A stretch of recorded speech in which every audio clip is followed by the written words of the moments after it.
안녕하세요. 오늘은 집에서 멀리 떨어진 부동산을 어떻게 내놓는지에 대해서 얘기해 보도록 하겠습니다.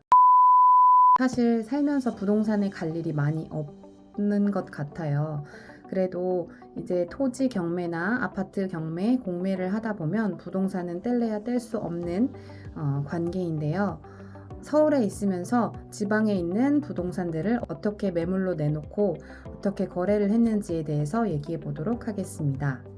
제가 처음 경매로 낙찰받았던 거는 아파트였는데요. 충북에 위치하고 있었어요. 처음 입찰을 하던 거다 보니 정확하게 하고 싶어서 2시간 반 정도 달려서 아파트 임장도 다녀오고 했는데 낙찰을 받고 나서 부동산에 내놓으려고 거기를 다시 찾아가자니 조금 어려운 거예요. 그래서 이곳저곳 여러 곳을 찾아보니 집에서도 부동산 매물 등록을 의뢰하는 걸 알게 되어서 여러분들께 이 방법을 공유해 드리고자 합니다. 제일 처음에 네이버 부동산에 들어가서 제가 팔려고 하는 부동산을 검색을 하게 됩니다. 처음에 기본 세팅이 아파트나 오피스텔 같이 되어 있는데요.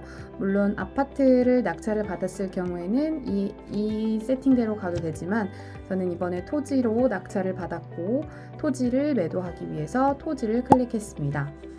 그 다음에 상관없는 곳들은 선택을 해제를 해주었어요. 상가나 사무실 등등 같은 건 해제해주고 토지로 클릭을 했습니다.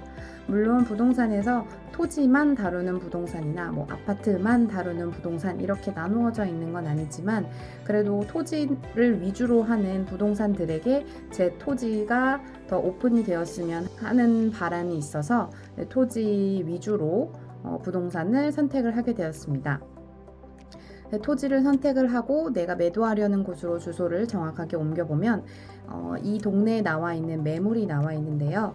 각 토지 매물에 부동산 이름이 적혀 있어요. 그래서 그 부동산을 클릭을 해보시면 이 부동산이 매물로 등록해 놓은 아파트, 토지, 상가, 지식센터 이런 게 쭉 나와 있어요.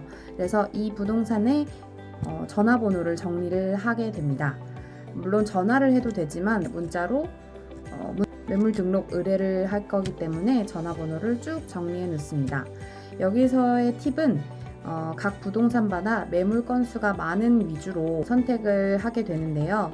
물론 부동산 문자를 보낼 때 다다익선으로 많으면 좋긴 하겠지만 너무 많을 경우에는 부동산의 매물 건수, 그 매물을 올린 건수가 많은 거일수록 이 부동산 사장님이 좀 적극적으로 임해주는 경우가 많기 때문에 저는 매물 건수가 많은 위주로 문자를 보내고 있습니다. 그 다음에는 문자를 작성하고 문자를 보내면 끝이에요. 그래서 문자 내용에는 안녕하세요. 네이버 부동산에서 보고 연락드립니다. 제가 갖고 있는 토지의 주소 이렇게 내놓으려고 연락을 드렸고 면적은 어느 정도고 지목은 뭐고 그리고 저는 이제 공매로 낙찰을 받았기 때문에 공매를 낙찰을 받았다는 내용을 밝혀주고 안 밝혀도 될 것 같아요. 그래서 밝혀주고 이 토지에 대해서 좋은 점을 어필을 해보고 있어요.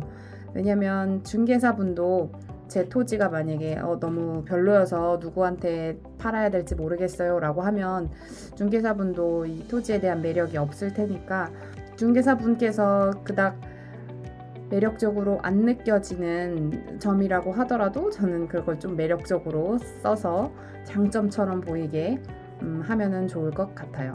그 다음에 가장 중요한 게 매도가가 얼마인지에 대해서 내용을 작성하고 그 다음에 감사합니다 라고 문자를 보내면 돼요. 제가 제일 처음에 했던 아파트 낙찰건 같은 경우에는 처음에 매매로 내놓았고 전세도 가능하고 협의가 가능하다, 조정이 가능하다라고 남겨주니까 연락이 오더라고요. 그래서 이번에 제가 가장 최근에 올렸던 아픈 손가락 같은 200만 원의 토지 뭐가 됐든 가만히 있을 순 없어서 한번 부동산에 올려보려고 해요. 그래서 매매가 돼도 좋고 임차가 돼도 좋고 그냥 손 놓고 있자니 이자만 나갈 것 같고 해서 부동산에 뭐라도 해보자 해서 이제 문자를 돌릴 예정입니다. 그래서 이번에는 저도 부동산에서 연락이 오기만을 기다려 보도록 하겠습니다. 부동산에서 연락이 오면 또 영상을 남기겠습니다. 그럼 이번 영상 마치겠습니다. 감사합니다.